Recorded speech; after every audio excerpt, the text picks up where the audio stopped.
Hello friends, and welcome to the Grave Detective channel. Today I'm standing at the British military cemetery of Fonquevillers, 20 kilometers south of Arras, in the north of France. The grave we are visiting today is the grave of Private George Palmer. George Thomas Palmer was born in 1896 in Leicester. George's parents, James and Harriet Palmer, had a total of 8 children. Two tragic events will mark George's childhood. In 1902, his father died, and in 1903, his younger brother Herbert passed away too.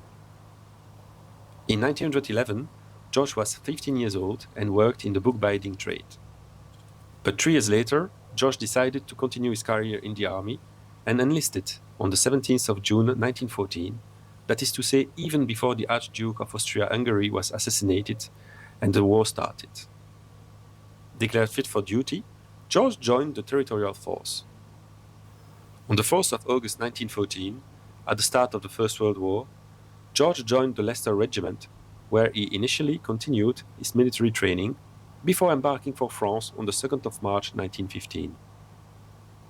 We find George again on the 11th of September 1915 in Vlamertingen, near Ypres, in Belgium, where he suffered a concussion and was sent to hospital. He returned to the front a month later, on the 15th of October. At the beginning of 1917, on the 2nd of January, George was awarded a Good Conduct Badge. But then, some weeks later, on the 28th of February 1917, George was killed in action. He was 21 years old. Why are we interested in this grave? What is interesting is the epitaph written on this grave. Indeed, regarding British military graves, the possibility is given to the relatives of the fallen soldier to put down a few words on the grave of the deceased. It is thus not uncommon to see touching and moving inscriptions on these tombs. The inscription on George Palmer's grave was requested by his mother Harriet and states, "Will some kind hand in a foreign land place a flower on my son's grave?" One has to understand that for Harriet, making such a journey to find her son's grave in a small French village must have been well beyond her means, if not an impossible operation.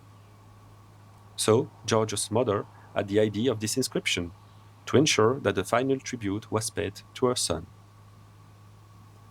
More than 100 years after the war, this inscription has become a moving testimony of a mother's maternal love for her dear boy. Friends, you now know what you have to do if you want to honor the memory of Private George Palmer and his mother. Thanks for watching this video. I hope you found it interesting, and I hope to see you soon for another video. Bye!